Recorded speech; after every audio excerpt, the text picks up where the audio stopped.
We'll break down that AP poll completely coming up after we talk to Clint Lamb. And Clint joins us now on the JohnstonRVCenter.com hotline, part of Bama Online, which is part of On3 Sports. You can follow Clint on Twitter at Clint R. Lamb. And he's here now. What is up, Clint? How are you?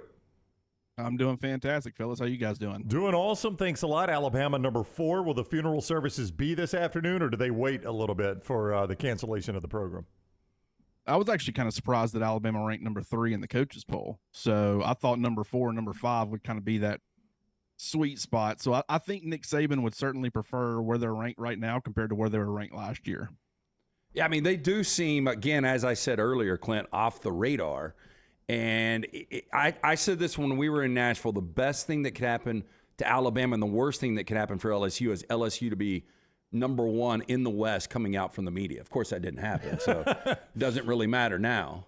To the quarterback position, though, because that's the thing everybody's going to focus on, we continue to hear Jalen Milroe is by far the best athlete on the field, but still has a trouble with ball protection. Do you get the feeling if the opener was next Saturday that Jalen Milroe would go out with the ones?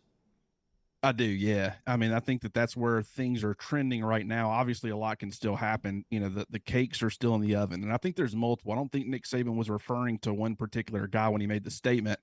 I think he was referring to multiple. And we'll just kind of have to see how things play out over the long haul. But, you know, in the short term, the further you get into camp, I think that the mentality is at this point in camp, you want a guy to step up and take the job. And then as you get closer to Middle Tennessee State, or even, you know, if this battle carries on into the following week when you're leading up to Texas, I think it becomes a lot more about if Jalen Milroe is doing things wrong, then you might elevate somebody else based off of the play of the guy ahead of him. But for now, they don't want to reward anybody that hadn't earned the right to climb the depth chart. But at the same time, I've heard really good things about Jalen Milroe's progress. I still think he is having some issues. I think all the quarterbacks are. But also, you know, you talk about climbing the depth chart and where people stand, but you also got to think, I think Alabama has had a vision for what it wants out of the quarterback position this season. And the closer you get to the season, if you're not getting that out of any one particular guy, or at least not to the degree that you're looking for, you've got to kind of pivot what it is that you're doing. And I think you shift from what you're trying to get out of these guys to playing to different players' strengths. If it's Jalen Milroe, it's implementing his legs. I mean, back in the spring, Nick Saban was very adamant that he doesn't want the quarterbacks calling their number a ton. You know, he wants to distribute the football to the playmakers at hand. There are plenty of them. You've got a good stable of running backs. The play action pass should be quite effective playing off of that. But at the same time, you know, if that's your best way to win football games, I think that's priority number 1 for Nick Saban. Even though, you know, I think maybe a Ty Simpson, if you went ahead and got him out there, you might have some growing pains, but I think that they can still win football games with Ty Simpson. But by the end of the year, you might be in a better position because he's gone through those growing pains, and maybe the ceiling as a passer and what you are looking for out of the position would be closer to what you had originally envisioned.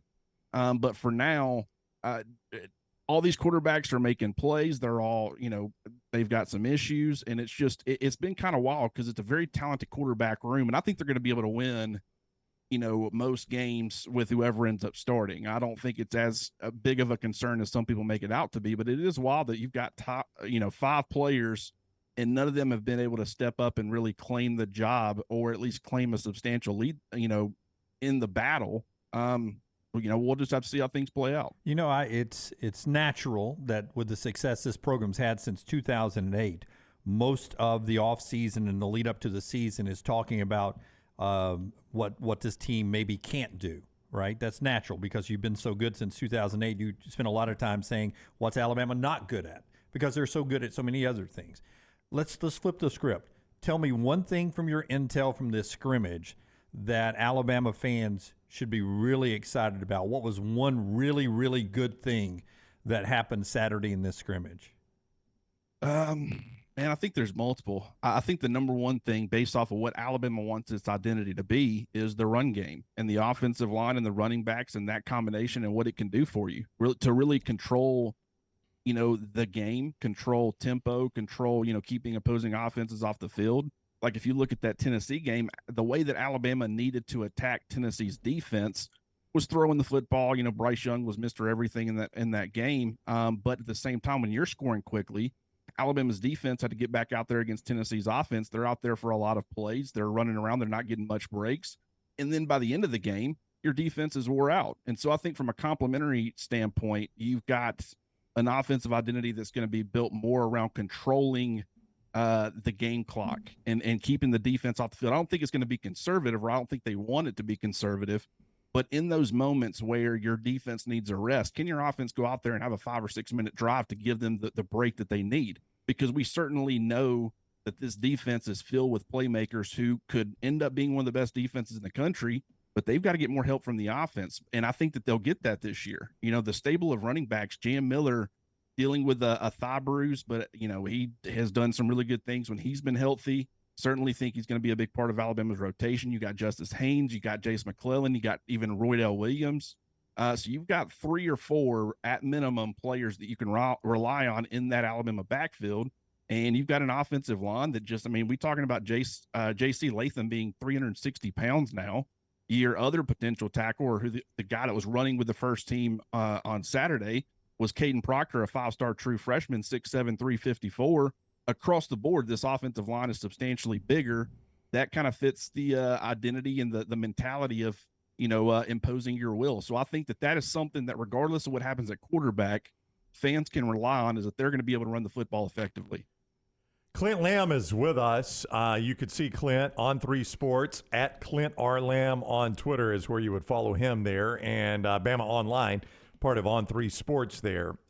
He's with us on the JohnstonRVCenter.com hotline. Following the scrimmage on Saturday, you took note of the fact that Nick Saban brought up the name Tony Mitchell. And, I mean, you just rewind a few months. There was, I mean, questions to whether or not he even be part of the program. Not only is he part of the program, but he's apparently performing well enough in scrimmages that Nick Saban's mentioning him by name. That's wild to me. And it might not necessarily be that he's doing great things in these practices necessarily, but I think at bare minimum, it speaks to the expectations or the hopes that this coaching staff has for Tony Mitchell.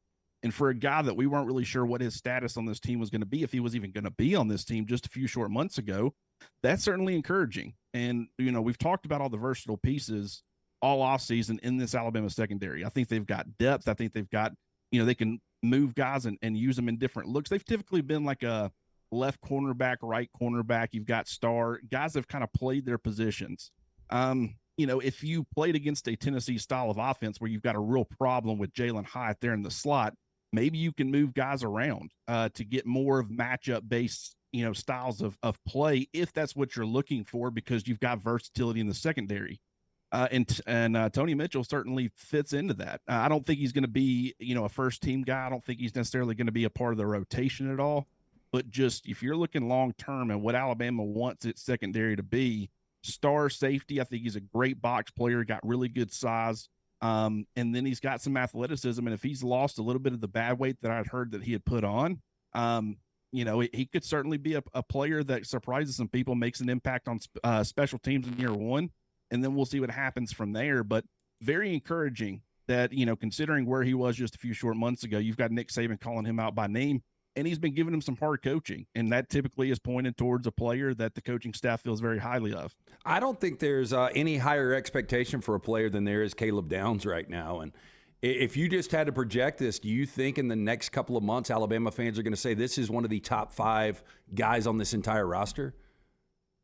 Well, back in, I think I joined you guys right after the A-Day game. I said that I already felt like he was one of, if not the best players on this roster. And you know, granted, that's not to say anything for anybody else. I mean, Kool-Aid McKinstry is a projected top 10 pick. J.C. Latham's a potential first-round offensive lineman. I think Tyler Booker is going to be one of, if not the best interior offensive lineman in all of college football.